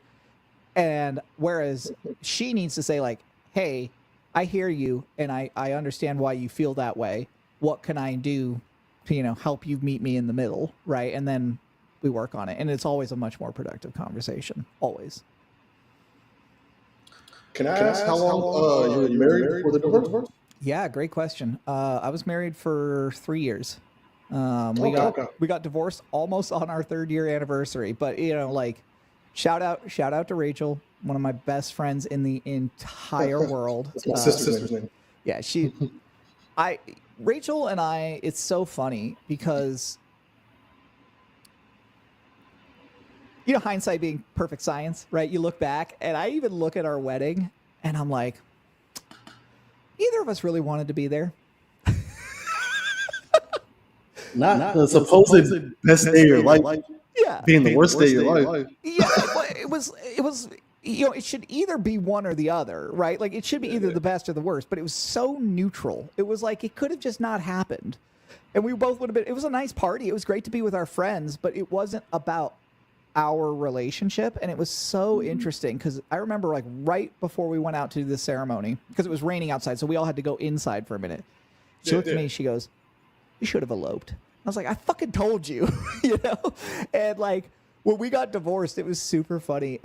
So Rachel works in family law. I don't think that's a secret, but she wrote the divorce papers, and then you had to have somebody serve you with them, right? Like we wrote them together, right? Because we didn't have any assets to break up. We didn't have any kids. We didn't have any. There was no acrimony at all. Damn, but doesn't that like physically the one writing it? Doesn't that like hurt? No, because the way this worked was, so you had to have somebody serve you with the papers. She can't serve me with the papers, and her girlfriend served me with the papers. I was like, can I do the like run thing? Like, because you always see that in movies, like you've been served, and the guy takes off running, and she goes. And her girlfriend at the time, now fiance, it also works in the legal profession. She goes, yeah, it doesn't work that way. Like as long as I tell you you've been served, I can put them on the ground. I don't have to hand them to you. And I was like, dang it, because at that point it's on you. Yeah, I was like, we could make this a game. Like I could put like my like find my feature on, and we could do we could make it like a really fun thing. And she was like, nah, I'm not gonna change that. I had to go get served. Yeah. No, it doesn't. Like someone asked who asked for the divorce? I asked for the divorce, right? Because like it was obvious that like we were in each other's ways. Like I don't talk about this a lot. We had a very open relationship. And I now realize that open relationships are just not healthy. I don't know if they're not healthy for anybody, but I don't think they're healthy for the majority. They weren't healthy for you specifically. Yeah. And I look at that situation now, just in hindsight. Man, I'm yakking a lot about me on this show. This is weird. Hey, that's the thing, bro. People tell me all the time, like, I really know how to get people to open up podcasts. You need to have a podcast, man. You're missing. Hey, I had one. I had one with the homie. That's not but so much the homie anymore. Hence the whole falling out with people part. When I first got to LA, bro, we had one. So what about you and me doing a podcast? I'm open to it. I'm doing the Star Trek We're podcast close. too. So I'm not the biggest Star Trek or Star Wars fan. I'm gonna fix that for you right up. I'm gonna fix this right up. It's like I'm like that with Harry Potter too. Harry Potter, I could go either way. I mean, I appreciate people who like it, but shout out to Real Quick though, who's a huge Harry Potter nerd. I just can't. I can't get into it. And apparently, doing another one about his son. Or the books coming out about his son? Yeah, I don't know. It may change when you have kids, though, too, because your kids are going to be into stuff, and you're going to kind of have to be into it. She gets him into Harry Potter, bro. Because I'm currently trying to get him into like 90s cartoons, like Goofy movies and stuff like that. But he gravitates more towards like the new gen movies, like Turning Red. It's about like the coming of age for a 13-year-old girl that actually transforms into a big red panda.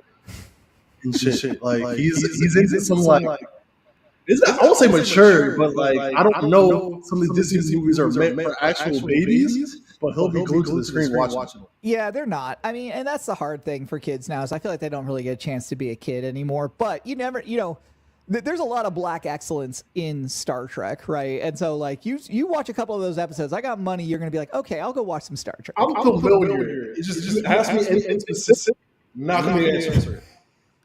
What at all. Can I give you a very light foundation premise? Maybe. Well, it's in the title. What are they doing? They're trekking around the stars. Nailed it.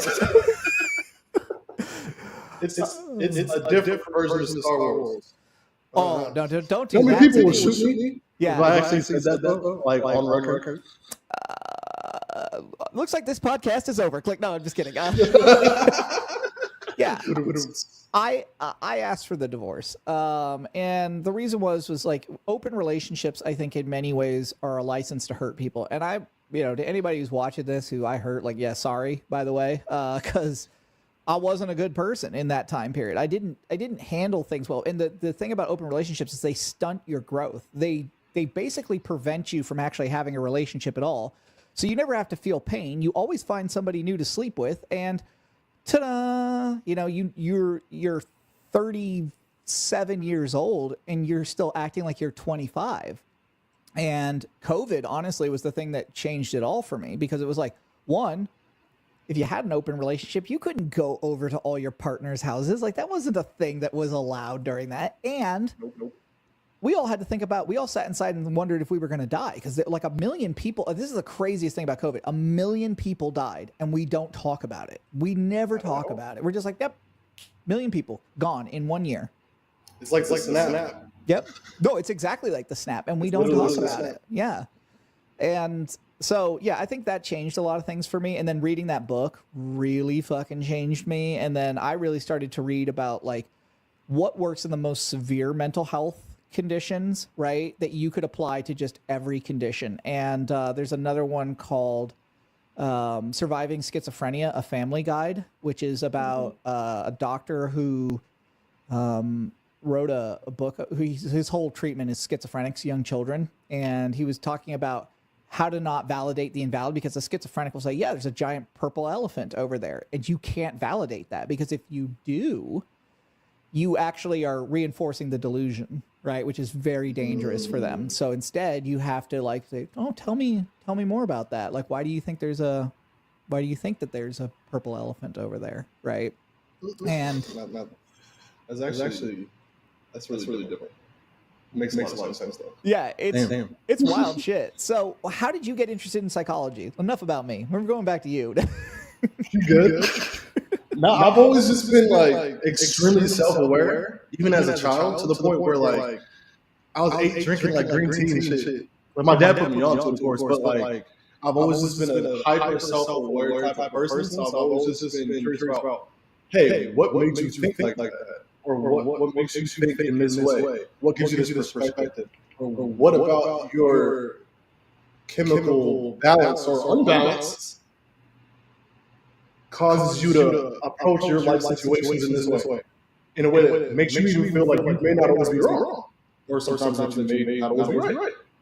So it's just pure curiosity, bro. That and just like, I used to be trying to get back in audiobooks. I used to be heavy on reading books, so my dad would challenge me once a week to read a book, and then I'd have to give him like not a full like essay, but like talk to him about what I learned from reading the book, what I took away from it and stuff. So I've just always been heavy on people's thought processes and what goes into like the smallest life decisions to the biggest life decisions. My parents actually divorced for like 3 or 4 years now, and they were together for pretty much my entire life until those last 3 or 4 years. That's got to have been an interesting thing going on in your life. Like, how did they break it to you, and then how did you feel about it? If you don't mind answering those 2 questions. No, you're good. It's an open book. This is the thing. They've been threatening it since I was like 15, 14, 12 even. And it got to a point where once I hit 15 or 16, with me being already self-aware, I would show my parents, like, if y'all stay together for me and my sister, like, y'all got to do that. Because she's 4 years older than me. So by the time I was getting ready to go into high school, she was already out. Mm-hmm. So I don't know if it's like one specific thing. It's probably a combination of things. They've been threatening for years. So I guess they finally got to the point where like I'm 30, she's 34. And they're just like, well, they're grown now.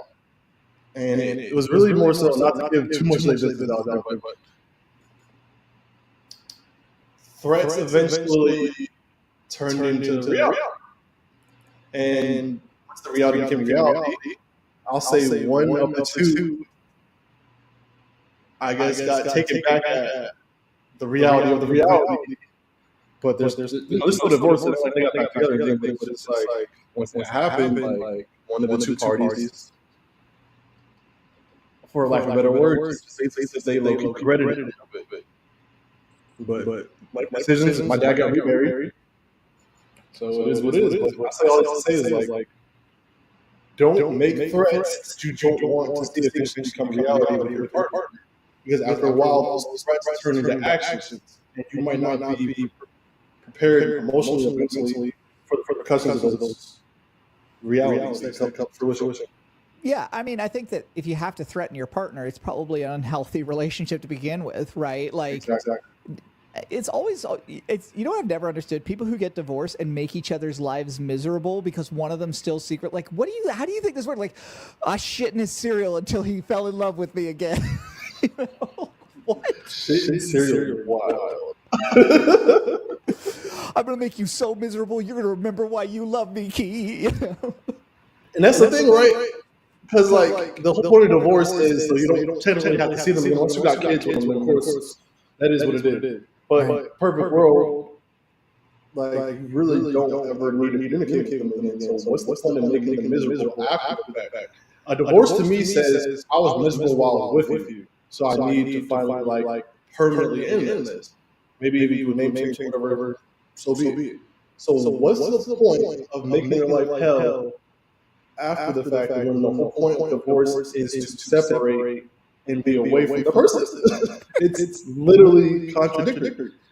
Well, and it's like what I also understand because when I got divorced, when I asked for the divorce, people go, "What did you immediately do?" I said, "Well, I don't drink almost ever, but I did buy a bottle of whiskey, got on the couch, watched No Country for Old Men, and cried like a red-blooded American should." Right? Like, great movie though. Yeah, I don't know why I chose No Country for Old Men, but I think it's because it's so glib, and like when you have to, and I like my ex-wife, I think, had a lot more emotions about it, right? 'Cause she was raised Catholic, right? And like Catholic, that's a big deal. Jews, it's a little less of a big deal. We're like, don't worry, if you fall out of love, there's another one, Like Catholics are like, you have upset God. But like point of no return. Yeah. He's got his big red marker out. Your name's off the list. Not going to heaven. Yeah. But I mean, I think that we both, you feel like you might not ever find love again, and that's I think a totally normal reaction. But also, what level of low self-confidence do you have to be like, I'm never going to be able to make more money than I made right now, right? Like, why would you fight over, especially if you have kids, like, why would you fight somebody over the house? Why would you, like, that's where your kids are going to live most of the time. You should want them to have something nice. Like, stop being a dick. Yeah, my mom actually has to keep the crib, so yeah. I'm trying to work on because through my BA benefits, I have the BA home loan, so I'm trying to get a house.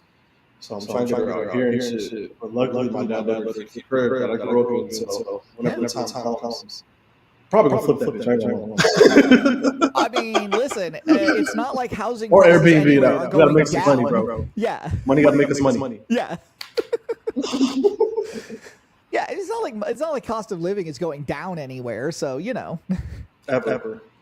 I mean, I guess that's the other question too. Like, when your kid gets old enough, what are you gonna tell them about relationships? What is the first lesson you're gonna teach them about relationships? Don't have sex with anybody that you can't see yourself having a kid with. Mm-hmm. For sure. Mm-hmm. Don't rush anything or rush into anything related to a relationship. Mm-hmm. Because although we're growing every day, people do change over time. So you can't be doing the whole like, I don't want to be with you because you're not the same person, blah, blah, blah, blah. But I will say, go into any relationship with a strong foundation of self and of the other person. Mm-hmm. Because when you go into a relationship versus when once you're 6 months down the road, 6 years down the road, blah, blah, blah, blah, blah. 60 years down the road, you're not the same person. And they're not the same person. Yeah. So if at their core, if the foundation is something you don't like, or something that just doesn't mesh or is attractive to you, cool. But like, you can't expect anybody, and I learned that due to my current circumstances too, and just in past relationships. Like, you're never going to be dating the same person, even like let's say I'm dating somebody, I have a girlfriend, I'm single, whatever. Mm-hmm. The person I'm talking to today and just kiss today is not the same person I kiss tomorrow. Mm-hmm. Yeah, life changes you. Yeah, if you do meet someone who's the same person at all times, that's a red flag. That's not a good thing. That's not growth. There's no growth. I feel like that'll be another thing I tell them too. Like, if you and your person are either working towards growth or at least doing the active work to grow, that's the problem as well. Like nothing, or at least what I've seen in my life, nothing great comes from being stagnant. I mean, literally, it's what causes bed sores, right? Like, my thought is that your mind and your heart can't be any different than your body, right? And like, you exercise your body.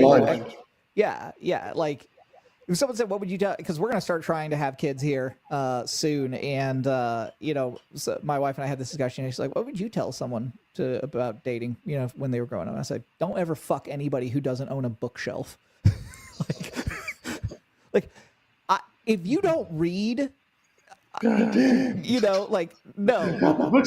Yeah, like, you walk into a guy's house, right? Like I told my wife the other day, I was like, my biggest fear is that I have a daughter, because like, I am a very liberal person. I believe. I was so concerned. I got lucky with my boy. I would love nothing regardless. Right. But yeah, I mean, and like, I was like, fuck. If we have a daughter, like, I was not a tame young man. I am a very liberal person. I believe in women's rights. I don't believe in fetishizing your children and being like, oh, you do what dad tells you to do. Like, the first time a little motherfucker shows up here, I don't even like guns. I'll go buy a gun, and I won't just sit down and I will give that boy the stare. Like, I know who you are. No, I always told myself if I had a girl, I'm giving myself a shotgun. Yeah.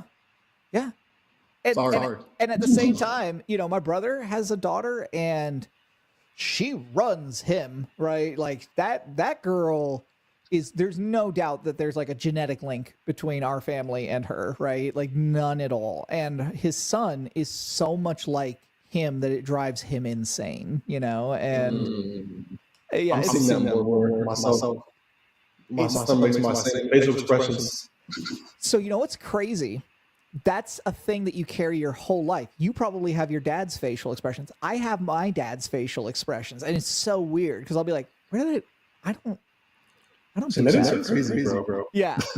Well, genetics and mimicry, because as a baby, all you do is mimic. You don't have a self, so you're just mirroring whatever other people do to you, which is why when you smile, a baby usually smiles, right? And you laugh, a baby laughs. Where you cry, a baby cries, right? Like, there's no person inside them, so they're just mimicking, and that all stays with your subconscious for forever. It's wild. Yeah, this thing called life is insane, bro. Like not congrats, but well thoughts and wishes to when you guys start, because it is a motherfucking process, my guy. There's gonna be a lot of tears, a lot of blood, sweat, all that. You have a heart attack every 5 seconds because you don't know if he's where he's at. Sometimes he starts roaming around. Yeah. We got cats to test it out, and I'm already anxious about the cats. Okay. Yeah, and they're not even people, So, all right. So, what are you listening to right now? Like, what is on your playlist regularly? Let's see. I'm about to pull Spotify. Let's be accurate and not just try to freestyle shit. Okay, Leon Thomas is he did Snooze by SZA. He helped produce it. Okay. He just dropped an album. Amazing songwriter. He was on. We were talking about Victorious earlier. He was on Victorious. He was the black guy on Victorious. Funny enough. Kyle, shout out 805. What else? Shout out to Randy White. I actually just executive produced this project. So that's been in rotation heavy. There's this. I don't know if she's Asian or what her ethnicity is, but Audrey Luna. She's this newer act He like raps. It's like a lot of rap, but it's poetic. But there's lyrics and it's look her up. She's nice. She's nice too. Amelia Moore. She's more of like a pop act. White redheaded chick. She can sing her ass off, bro. She was actually on Timberland's Live. That's how I found her. I've been following her ever since. I've been a lot of different shit, bro. Doechii. Like, I'm heavy on like R&B and rap, but like this year, shout out to my homie Blake. He's a songwriter. He's actually like opened up my pop spectrum sonically.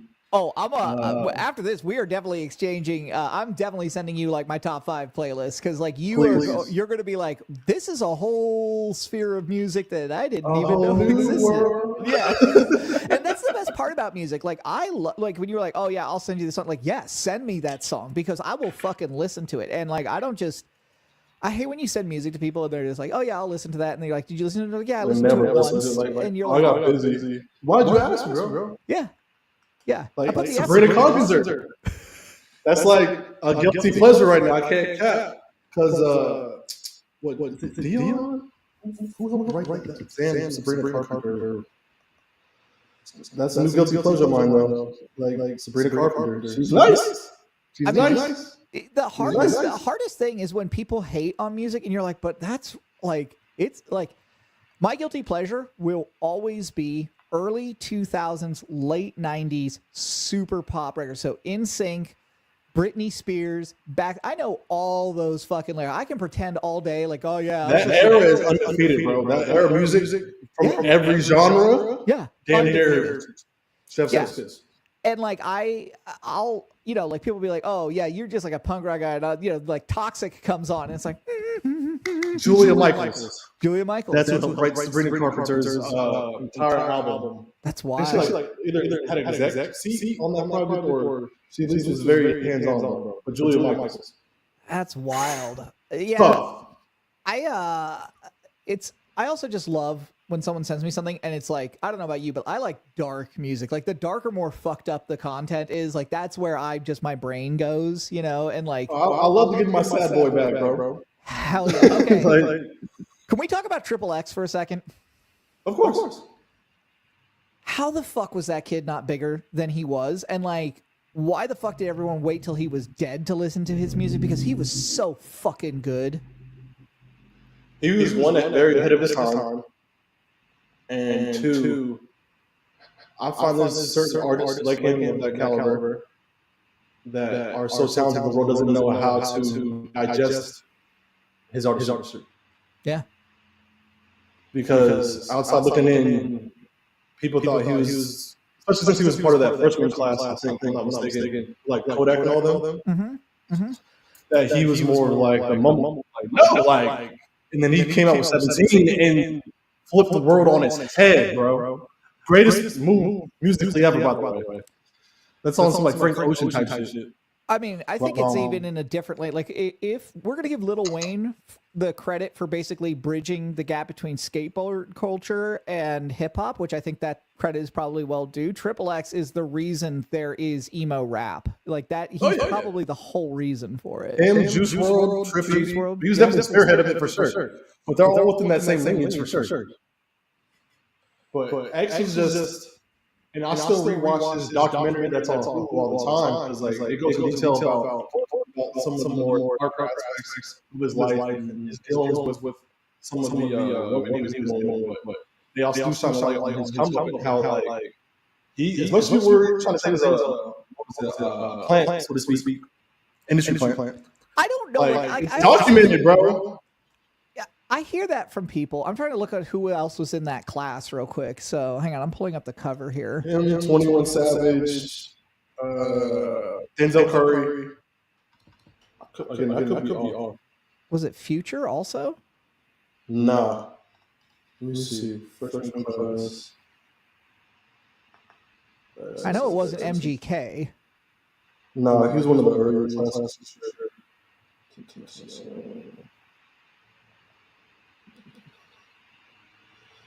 What year was that? Tokyo, Playboy Cardi. It looks like 2017. 2017. Damn. God, isn't that? Oh my Oh, God. actually, damn. Yeah, I got the classes mixed up. So yeah, the Kodak class was like shortly after that. He was in there with Playboy Cardi and them. Yeah, Namine, Kyle, Made in Tokyo, Pinky Rock RP, A Boogie, what's her name? It's right there. This class Maya. is such like a vibe for 2017. No, this is like this was still when they were like putting a little bit of thought behind the freshman classes. I feel like after the Kodak in 21 class is when it started to kind of like, because although people didn't like that class because of Lil Yachty and all them, the mumble rap there, like as far as like them picking out the lists, like from a cohesive standpoint, yeah. as much as you might not like that era, No, that class makes sense. it You're makes like, sense. yeah, you're like, okay, so Exactly. you guys would actually hang out together and know each other, you know. Which is why the actual freestyles was like when they did the group ones, like the chemistry was there. It's the thing that I worry most about the AI's influence on music, right? Is like AI can find you something that sounds similar, but it can't tell you something that has the same similar vibe. And like, here's like a really great example. I listen to a lot of Leonard Cohen. Leonard Cohen's great, right? If you've never listened to Leonard Cohen, fucking one of the greatest songwriters of all time, right? And because I listen to a lot of Leonard Cohen, it keeps finding me covers of Leonard Cohen songs, and it never because it doesn't like how you define thematically similar is a human thing. You know what I mean? Like, I don't think that machines are ever going to be able to do that. At least I hope not. Otherwise, we are all going to be replaced, like all of us. 100%. What makes you laugh? It's such a gift and a curse because they can mimic emotion, but they can't the nail on the head. Yeah. So what makes you laugh? Like we talked about what makes us cry. What makes you laugh? I'm like a fake movie buff. Okay. So like you and Uno can like spit the names, movies off the top of your head. I can't do that. Okay. But like if I see it, I'm scrolling like, oh yeah, Remember the Titans, or like Love Jones, or fucking Deja Vu with Denzel, or something like that, or a Tarantino movie. Like if I see it, Pulp Fiction, or whatever. If I see it, I'm like, oh shit, yeah, childhood, nostalgia, whatever. But mostly movies, bro. Anime is my shit. I love stand up, like comedic stand up stuff like that. Who are you watching in stand up? Damn. There's this names. Fucking. There's this one dude. I'm looking at my fucking IG stuff like that. Because he's actually. There's this one dude. Michael Rife. Yeah, Michael Rife. He was balling out. Yes. Yeah, he does all that crowd work on YouTube. He's fucking incredible. Yeah. That's actually not to get super off, but so do you feel like comedians that stand up nowadays are actually doing real comedic stand up, or is it mostly just crowd work? Because I'll be on TikTok and I'll see these guys and women, et cetera, so on and so forth. And like it's always just them talking to the crowd. But I don't, you know how back in the day, like our OGs of comedy, like they actually had bits. Right. Yeah. I don't know. I mean, I think that, like, to quote Zoolander, right? Like, that crowd work is so hot right now. You know, I think it's the algorithm driving a lot of that content. I also don't ever, like, I don't know, is something real X is always like a question I always want to be really careful of, because like that's someone's dream. That's their creative project. I don't ever want to shit on somebody's creative project, even if it's not my cup of tea, right? Like there's intrinsic artistic value in just creating art, even if nobody loves it, right? It's the difference. It's the fundamental difference between art and pornography, right? Like Thurgood Marshall once said, I don't know what pornography is, but I'll know it when I see it, right? Whereas artistic things have to have artistic merit, even if nobody loves them. Exactly. And I think that, like, it's real comedy. I think it takes real guts to get up on stage. I got up on stage one time, and I never fucking did it again. That scared the shit out of me. I watched a friend of mine bomb right before me, too.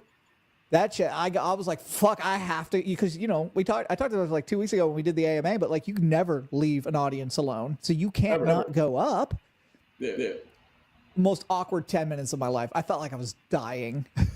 It's the worst. The worst. It was a room of like 10 people too. It wasn't even that many people, but you know, it's the worst feeling. And like, whether it's 10 or 10,000, bro, like people sleep on like you really have. Now, I think real quick, Phil said it. Like, you really have to know how to keep the ball rolling. Yeah. No matter what facet, what stage, whether it's us on this podcast right now, chopping it up, or if it's you on an actual stage. Especially, like, I've had plenty of times where I'm performing this technical difficulties and shit. Like, I had it happen last year when I was opening up for the homie Randy and shit. Like, DJ fucked my shit up. What do? We kept the show going. I was like, hey, yo, DJ, nah, run it back to the top, bro. Yo, bam, 1, 2. Fuck that, bro. Like, people don't realize, like, it takes a lot to be able to get out of your own head, but actually keep the attention to leave a lasting impression to stay in someone else's head on top of that after the fact. Yeah, and I mean, like, I think that's I think that's the thing that may be the lost art, right? Is like YouTube shows you when the crowd work goes well. It doesn't show you when that shit goes wildly off the rails. And I always, Bill Hicks was one of my favorite comedians ever. And he's sort of the guy who, like, Sam Kinison came right around the same time. And then, you know, you had George Carlin before him, but after that you had guys like Louis Black and Dave Attell who were very much in Bill Hicks' fan. And he said he was at the he said he would always open his shows with, "This is my last show. I'm never doing comedy again. It's been great working at every, you know, shitty club. The Comedy Pouch in Possum Ridge, Arkansas. Thanks for inviting me. I really appreciate it." And then he would say something like, "Yeah, I'm just tired of my jokes offending people. You know, I was in Texas the other day and I made a whole joke about Jesus. And this guy stood up and said, 'I don't like what you said about our Lord. What do you think we should do about it?' He said, 'I don't know. Forgive me.'" Like that, you know, like there are times I've read tons of stories about comedians getting beat up after the show or, you know, having altercations with people that didn't like their joke. And you don't ever see that. And so I think that, like, that may be the lost art, but also, like, comedy is a closed culture. You're not on the inside of the comedian culture unless you're a comedian. They're not inviting you. Comedians don't hang out with people who aren't really comedians. Yeah, that's one of the few fields that is very much so gate kept. Yeah, 100%. For sure. 100%. Which I feel like a lot of different entertainment industries this nowadays should go back to that low key. Yeah, I think music is just like everybody gets to know. Sanctus has been talking about that. What's your take on that? Like that, like hip hop's due for a hibernation period where it's gonna, like, take a seat because it didn't gatekeep itself and too many people are. What's your thought on that?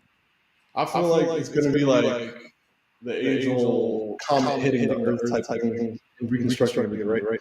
I feel like either it's going to be sales or it's going to be quality music. I don't know which one's going to be first. I feel like one's going to hit an all-time low, and then there's going to be, it's going to be like damn near like some pieces or something, right? There's going to be either an artist or a collection of artists. Might be seven, who knows? But that kind of like provides the quality that has back in like the golden era, I guess you need to say, or even like the 2000s era, because I consider that a golden era in music in general, like in all genre facets, not just R&B or rap, so on and so forth, pop, whatever. But I feel like either it's going to crash and burn, and then it's going to rejuvenate from one or several acts, or it's just going to be a very long and slow decline, very steep.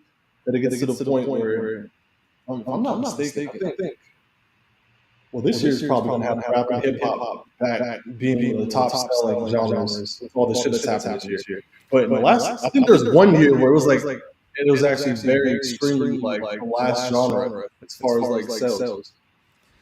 Yeah, I think I don't know. I agree with him that, like, music culture as a whole is due for a reset because, you know, I'm old enough to remember Nirvana because I'm fucking old.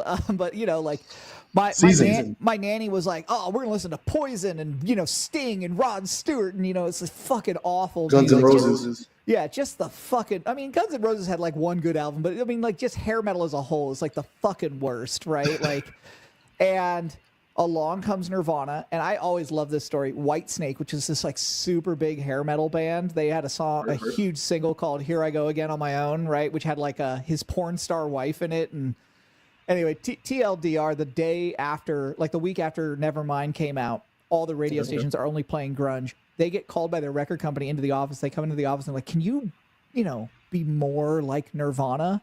And they said, no, we're Whitesnake. And he said, great. Why would we do that? Yeah, he looks at him and he goes, great, you're fired.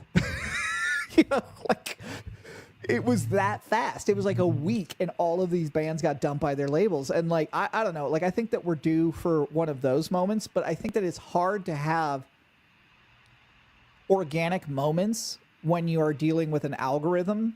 And what I see more than anything is a lot of young kids are returning to dive bars and like really small places to find their music. They're not finding it on Spotify. Those people are using Bandcamp to sell their stuff. Yeah. Because it's just, they make it so hard to be a musician, bro. Like, even the most talented people, like, they're only getting a fraction of what they really should be making, bro. So whether it's from a cultural standpoint or from a business standpoint, like, there's definitely a reset too. But it also, it's like the actors, they just went through their own thing, right? But they stood together as one, like, unit across the board. Like, in Burbank, it was crazy. I'd be going to work, and all you see is floods of people with signs saying that they need to get paid more. Yeah. But no one's going to stop making music. That's the problem. No one from that little unknown kid that's like 12, just figuring out how to make music in his closet, to a Drake who has his money probably so many different pots. He can't afford to stop. I think I think the way you get that union going, though, is through the sound engineers and studio producers. If you can get the producers to say, and the studio engineers to say, yeah, you know what? Like, these guys aren't making any money, and I'm not really making any money. And fuck you, Universal. You made like $1 billion buying Drake's whole catalog.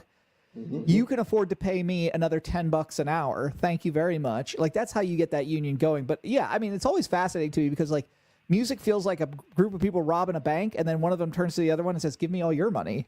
You know? It's really like that, though, Maur Kii. It's just like, even from like a friend aspect, I'll have homies. I have homies that do music, right? Right. And it's just like, even something as simple as a split sometimes can get convoluted because it's just like people are on top of the cultural and the business stuff. Just people aspect, I feel like in recent times has gotten weird. Because people are so awkward in conversations when it comes time to do the business part. People are so quick to like, yeah, bro, let's session it up. Let's gig. Let's cook up. Blah, blah, blah. But when it comes time to do the business, that's another thing that's probably another factor in all this. Like, people don't know how to do business without getting their heart broken, so to speak. Putting their heart in it. Like, oh, I'm missing all this time. Blah, blah, blah. Yeah, but if you just do the business first, you'll avoid it getting missing first. Yeah. That's why even with me, like, I tell my clients, like, I tell them straight up, like, yo, some price, let's get it out of the way. So you pull up the day of, we don't have to think about the messy money part. Yeah. We can just keep music. My photo shoots have a set price, right? Like right now we go 3 hours and they're $300, $100 an hour. We talk about that up front, and you know, like, if that works for you, it works for you. And if you want to tip me more afterwards, great. But you know, like, always welcome. Yeah, but like, you get that out. I mean, that's the other thing too, is I do think that, like, the generation that came up under us, right, is smarter about understanding the flaws in the system, but dumber about understanding how to exercise those flaws in your favor. Like, never ever fucking make something with somebody else unless you have a contract, unless there's no money involved. If there's no money involved in this podcast, but you better believe if I become like, oh God, if I become the next Joe Rogan, please call me and be like, Graham, you're out of control, you're nuts. But you know, like, you better believe I'm going to go back to all these other episodes and pay people for coming on the show, and because that's content. But right now I don't got no money, so I can't pay anybody, so who cares, right? You know, but like, and even then, bro, when it gets to that point, they need to be paying you. Yeah, people think that Joe Rogan isn't getting paid for those sessions. Like, you're kidding yourself. Like, when you're starting anything and you're trying to get people to fuck with the course, you might have to pay them. Yeah. But once you're established and you have your resume built up, analytics is looking good, like, nah, bro, this is my platform. This is going to boost your notoriety. Pay up. I mean, it's it's wild, and you know, but the other thing too is like being contractually literate, like understanding never sign a contract without having a lawyer look at it, right? Or at least somebody, or at least at a minimum another set of eyes. Yeah, minimum. 100%. And I don't know, man. You know, like with Diddy being in the news, I think the craziest thing about Diddy to me isn't the fucking sexual abuse and like that's all been, I think, known for so long. This was whispers for years. What is crazy to me is how many people were signed to him went and found God after being signed to him. Mace, Loon. Loon's a fucking imam. Shine's a rabbi. All we need is MGK to become like a pastor, and we've pretty much got all the bases covered, baby. Pretty much. Yeah. Now he needs to go find God because, dude, he ain't gonna get life or anything crazy like that. But these charges. You mean Diddy? Yeah. No, Diddy's gonna get life in prison. Like I work around the law. Southern District of New York has a 98% conviction rate. If they come after you, they don't miss, and they never ever bring a case that they know that they can't win.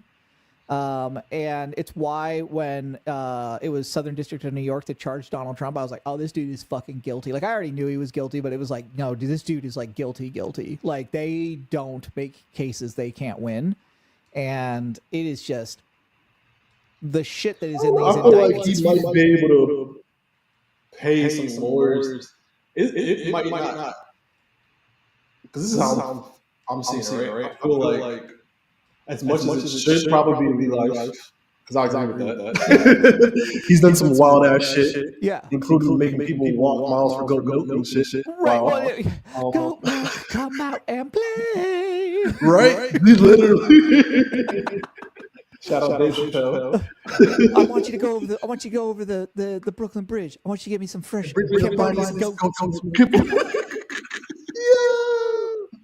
Well, I feel like he's gonna put his money together and put a crazy ass. He already has. Not to that extent, but find a way to like get lawyers at least finesse something. I don't know what the finesse would be. But the only finesse the only finesse he has is if he has somebody bigger than him, he can give up. True. And who would that even be? Lior Cohen.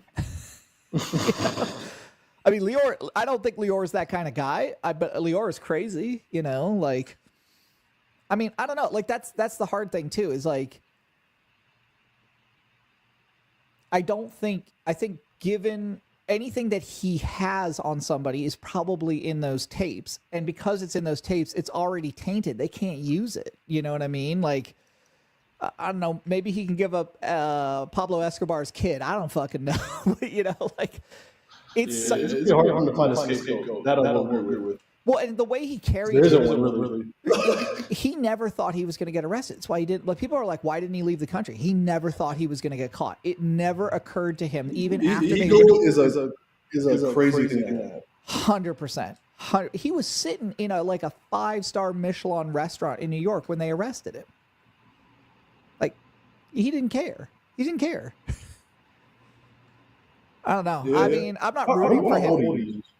How old is he? Yeah, he's like 50.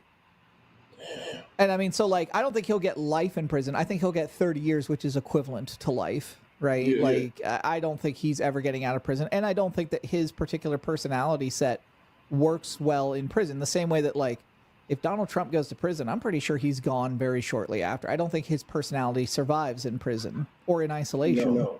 And that's the thing with the prison system. I've never been locked up. I've been put in handcuffs once in my entire life. Sure. Never actually went to jail or anything. Sure. Never was in like the weekend where they keep you before you get sent off. Blah, blah, blah, blah. Yeah. Never did that. So I don't want nobody thinking, oh, he's out here thinking for his interviews. Nah. But what I will say is from the homies that I do know that have been in the legal system, that there's a very high morality code amongst the prisoners and shit like that. Which is ironic, right?